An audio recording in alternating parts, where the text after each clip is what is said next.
Hi folks, in today's video I'm going to be talking about Silverwolf.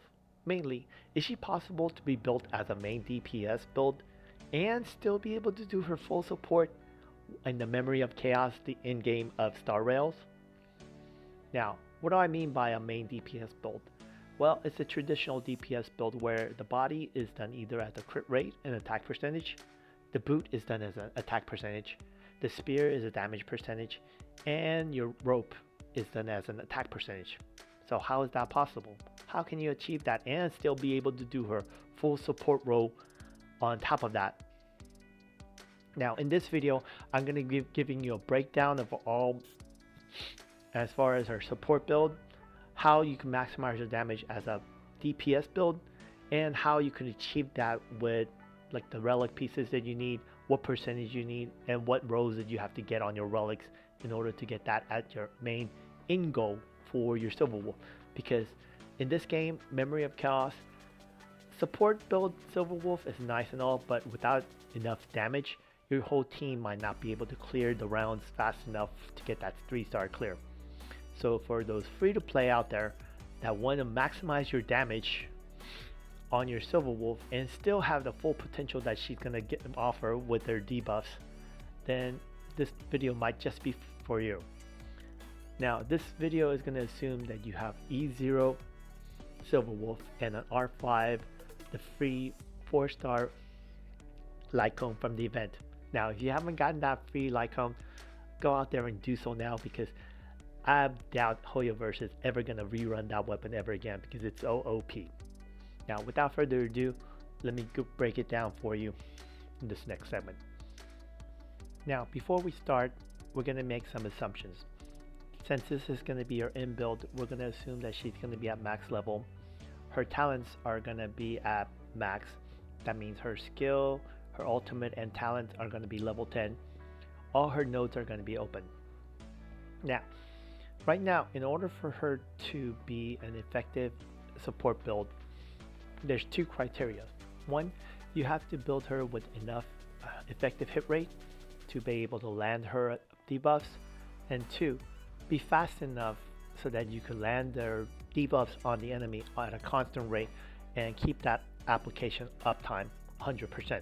First of all, with the recent debuff or nerf to the bosses where their enemy effective resistance is down to 40% supposedly, you need to have 96% effective hit rate in order to land your skill 100% of the time.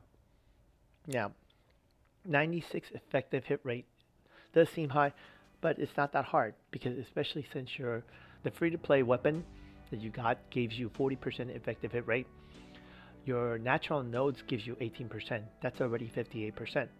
So all you have to make up is 38% effective hit rate, and if you use the body piece to give you effective hit rate, that gives you 43%, so you have some percentage wastage. Now, as far as substat for relics, in order to achieve that 38 missing percentage, you only need to have 10 rows into effective hit rates in order to achieve that, which is very viable because your substat rows usually comes either 5-star relics usually comes with either 3 substats or 4 substats pre-rolled, and you get additional 5 more rows into them. That effectively gives you either between 48 substats or 54 substats among all your 6 relics. So only 10 of them has to be effective hit rate in order for you to be able to effectively land your skill and ultimate 100% of the time on the toughest enemy so far. Now that out of the way, it makes your body piece, instead of putting it as an effective hit rate, you could put it as crit rate or attack percentage. Now as mentioned, the second part is going to be her speed, but I'm going to be talking about that in the later part of the video because I have to get another point across to you before that makes sense. Now moving along, her spear is going to be damage percent, quantum damage percent of course. And now we get to the interesting point, her rope. Most supports usually have more energy recharge in order to get their ultimate on time, but because of Silverwolf and her OP free Lycone that she's got, that gives her a lot of energy back in order to get her ultimate uptime. And in order to achieve a 3-turn ultimate uptime, All she needs is a 5% energy recharge to do a skill into a basic and basic, and you'll be fully recharged for an ultimate. Now her ultimate debuff lasts for 3 rounds, so it's perfectly timed. Now to do that, you only need the Brinkley Van Whack 2P set in order to achieve that. And that's an interesting set in itself. In my research going into it, that actually made her viable as a DPS build, and I'll be discussing that in a little bit. But there's another interesting fact about her.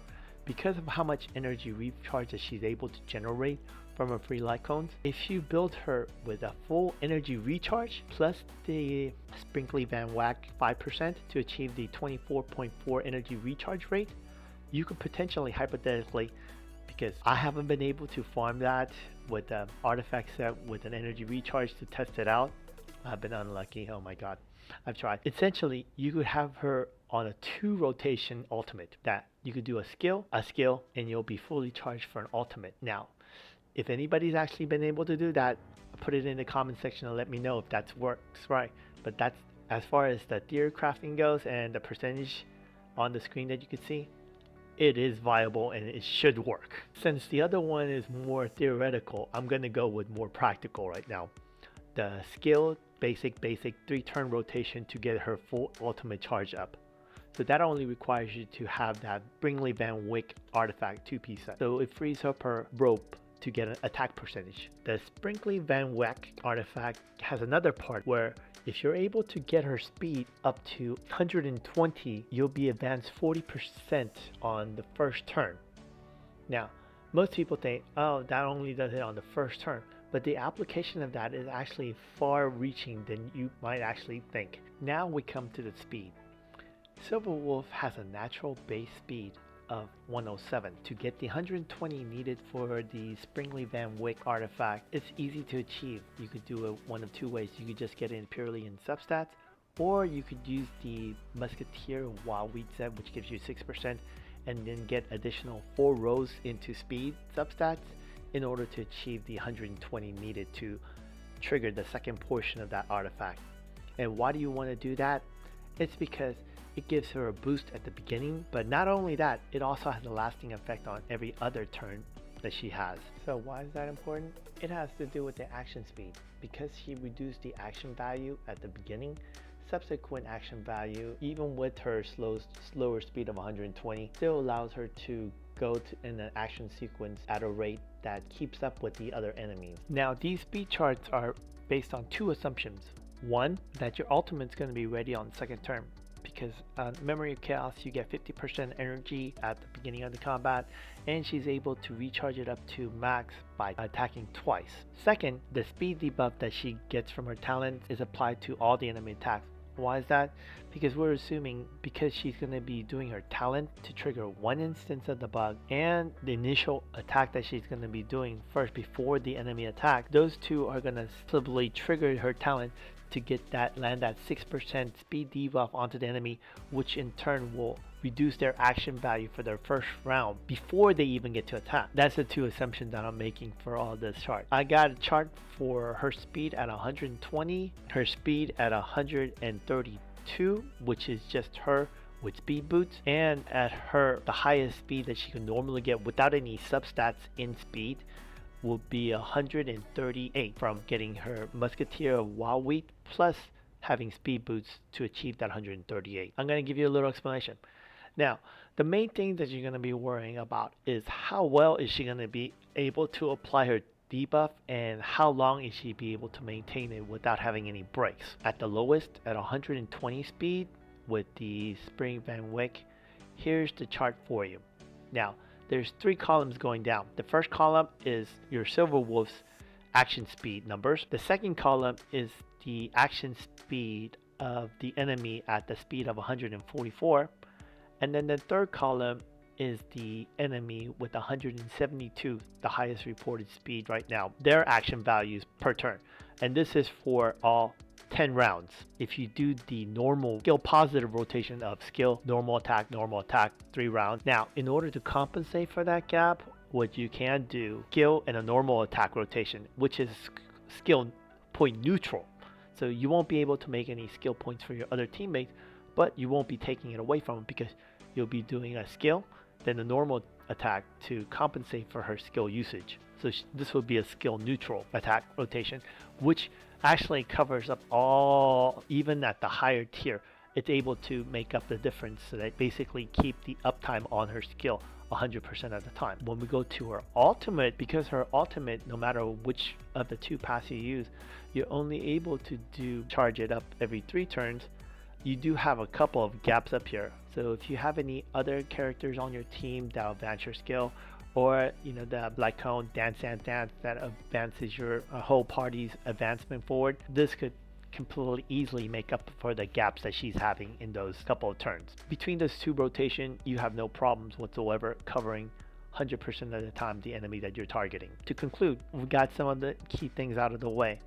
Now you can see why it's viable to build her as a main DPS, where you have a crit rate or attack percentage on her body. Her boots could be done as an attack percentage. A sphere is going to be damage percentage, and her rope is going to be attack percentage. So that is an actual viable build that you can do her for the ultimate end game for Memory of Chaos and Star Rail. Here's some of the easier facts. Build her with a 4-set Musketeer of Muskrete. That'll help you save on the speed substats. Also, for your 2-piece, you want the Springly Van Wyck. All you need to do on roll on your substats is 10 rolls into effective hit rate and 4 substats into speed, and that's it. That's a bare minimum requirement to get her up and running. Alternatively, energy regen rope and then do the 2 turn if that still works. Like I said, that's hypothetical. So like I say, if this has been informative, please hit the like and subscribe. It will really help me start growing this channel, and I'm going to be trying to get some more content for Star Rail in the future. So thank you for listening to me ramble on. Thank you for watching. Enjoy your day.